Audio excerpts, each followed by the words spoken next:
Friends, welcome to my channel. ಇವತ್ತು ನಾವು 3ನೇ ದಿನದ ಟ್ರಿಪ್ ಜರ್ನಿ ಸ್ಟಾರ್ಟ್ ಮಾಡಿದ್ದೀವಿ. ಇಲ್ಲಿವರೆಗೂ ಡೇ 1 ಮತ್ತು ಡೇ 2 ಟ್ರಿಪ್ಸ್ ವಿಡಿಯೋ ನೋಡಿಲ್ಲ ಅಂತ ಹೇಳಿದ್ರೆ ದಯವಿಟ್ಟು ನೋಡಿ, ಆಗ ನಮ್ಮ ಕಂಪ್ಲೀಟ್ ಟ್ರಿಪ್ ಜರ್ನಿ ಹೇಗಿರುತ್ತೆ ಅಂತ ನಿಮಗೆ ಗೊತ್ತಾಗುತ್ತೆ. ನಾವಿವತ್ತು ಧರ್ಮಸ್ಥಳದಿಂದ ಉಜ್ರೆಗೆ ಬರ್ತಾ ಇದ್ದೀವಿ. ಅಲ್ಲಿಂದ ನಿಮಗೆ ಬಸ್ ಎಲ್ಲ ಇದೆ, 15 ಮಿನಿಟ್ಸ್ ಜರ್ನಿ ಆಗುತ್ತೆ ಅಷ್ಟೇ. ನಿಮ್ಮ ಹತ್ರ ಓನ್ ವೆಹಿಕಲ್ಸ್ ಇದ್ರೂ ಅದರಲ್ಲೂ ಕೂಡ ಬರ್ಬೋದು, ಇಲ್ಲ ರೆಂಟ್ ವೆಹಿಕಲ್ಸ್ ಕೂಡ ಮಾಡ್ಕೊಂಡು ಬರ್ಬೋದು. ನೀವು ಉಜ್ರೆಗೆ ಬಂದರೆ ಉಜ್ರೆಯಿಂದ ಕಾಲಭೈರವ ಟೆಂಪಲ್ಗೆ ಬರಬೇಕು. ಅದೇ ಉಜ್ರೆ ಫೇಮಸ್ ಟೆಂಪಲ್ ಆಗಿರುತ್ತೆ. ಈ ದೇವಸ್ಥಾನದ ಬಗ್ಗೆ ತುಂಬ ಜನಕ್ಕೆ ಗೊತ್ತಿಲ್ಲ ಕೂಡ. ಬನ್ನಿ ಇವತ್ತು ನೋಡ್ಕೊಂಬರೋಣ ಹೇಗಿದೆ ಟೆಂಪಲ್ ಅಂತ.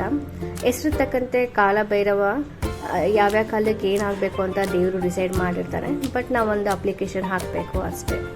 ಇದು ಬಂದು ದೇವಸ್ಥಾನದ ಎಂಟ್ರೆನ್ಸ್. ನಾವು ಈ ಕಡೆಯಿಂದ ಹೋಗಬೇಕಾಗುತ್ತೆ.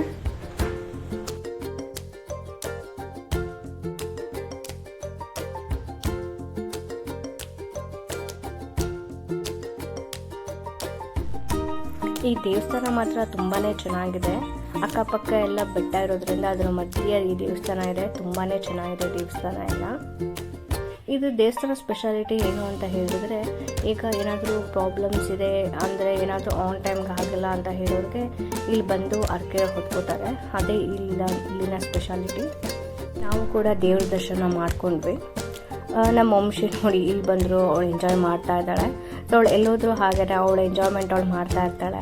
ಇಲ್ಲಿ ಬಿಸಿಲಿದೆ ಅಲ್ವಾ, ಛತ್ರಿ ಹಿಡ್ಕೊಂಡು ಆಟಾಡ್ತಾ ಇದ್ದಾಳೆ. ಮಕ್ಳಿಗೆ ಏನು ಗೊತ್ತಾಗುತ್ತೆ ಹೇಳಿ, ಎಲ್ಲಿ ಬಂದಿದ್ದೀವಿ, ಏನು ಮಾಡ್ತಾ ಇದ್ದೀವಿ ಅನ್ನೋದು. ಸೊ ಅವ್ರ ಎಂಜಾಯ್ಮೆಂಟೇ ಅವ್ರಿಗೆ. ದೇವಸ್ಥಾನ ಪಕ್ಕನೇ ಅರ್ಕೆ ಮಾಡ್ಕೊಂಡಿರ್ತಾರಲ್ಲ, ಅಲ್ಲಿ ಎಲ್ಲ ಥರ ಸಾಮಾನುಗಳು ಸಿಗುತ್ತೆ. ಅಲ್ಲಿ ಕೌಂಟರ್ಗೆ ಹೋಗಿ ನಾವು ರೆಸಿಪ್ಟ್ ತೊಗೊಂಡ್ರೆ ಇಲ್ಲಿ ಏನು ಅರ್ಕೆ ಹೊತ್ಕೊಂಡಿರ್ತೀವೋ ಅದ್ರ ಪ್ರಕಾರ ನಿಮಗೆ ಈ ಥರ ಸಾಮಾನು ಕೊಡ್ತಾರೆ. ಏನಂತ ಹೇಳಿದ್ರೆ ಅದು ಮಣ್ಣಲ್ಲಿ ಮಾಡಿರ್ತಾರೆ. ಈಗ ನೀವು ಮದುವೆ ಆಗಿಲ್ಲ ಅಂತ ಹೇಳಿದ್ರೆ ಒಂದು ಗಂಡು ಹೆಣ್ಣು ಗೊಂಬೆ ಥರ ಮಾಡಿಕೊಡ್ತಾರೆ. ಕೆಲಸ ಸಿಕ್ಕಿಲ್ಲ ಅಂತ ಹೇಳಿದ್ರೆ ಒಂದು ಡೆಸ್ಕ್ ಥರ ಕೊಡ್ತಾರೆ. ಎಲ್ಲ ಥರ ಅರ್ಕೆಯಲ್ಲಿ ಜನಗಳು ಬಂದು ಹೊತ್ಕೋತಾರೆ.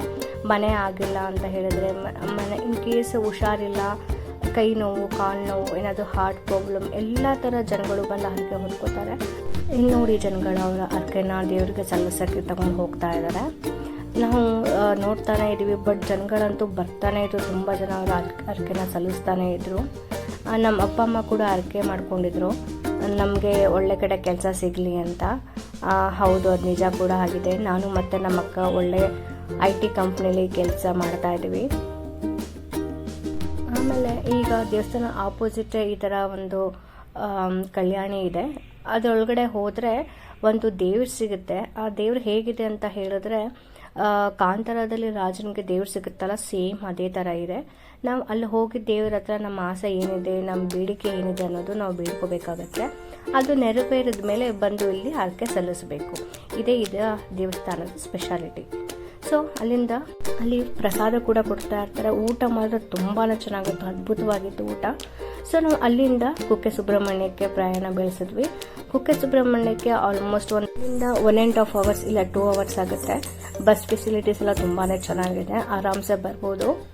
ನಾವು ಬಂದು ಇಲ್ಲಿ ಸುಬ್ರಹ್ಮಣ್ಯ ಸ್ವಾಮಿ ದರ್ಶನ ಕೂಡ ಮಾಡಿದ್ವಿ. ರೆಸ್ಟ್ ಕೂಡ ಏನೂ ಇರಲಿಲ್ಲ, ತುಂಬ ಚೆನ್ನಾಗಿ ದರ್ಶನ ಆಯಿತು.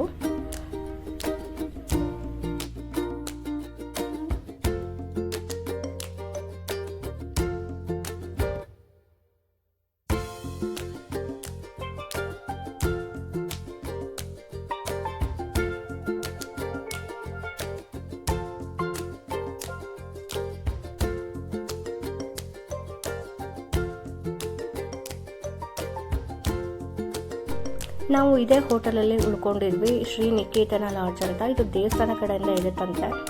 ತುಂಬ ಕಮ್ಮಿನೇ ಸಿಗುತ್ತೆ. ನೀವು ಈ ಸರೌಂಡಿಂಗಲ್ಲೆಲ್ಲ ಹುಡುಕಿದ್ರೆ ಇಲ್ಲೇ ಕಮ್ಮಿಗೆ ಸಿಗುತ್ತೆ ಅಂತ ಹೇಳ್ತಾ ಇದ್ರು.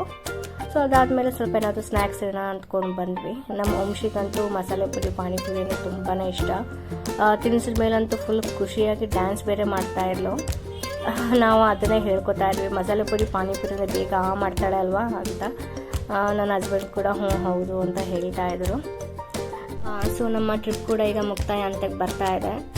ತುಂಬಾ ಚೆನ್ನಾಗಿತ್ತು, ತುಂಬ ಚೆನ್ನಾಗಿ ಎಂಜಾಯ್ ಮಾಡಿದ್ವಿ. ನಮ್ಮ ಅಪ್ಪ ಅಮ್ಮ ಬಂದಿದ್ದರು, ಅಕ್ಕ ಬಾವ ಮಕ್ಕಳೆಲ್ಲ ಗಂಗಾವತಿಯಿಂದ ಬಂದಿದ್ದರು.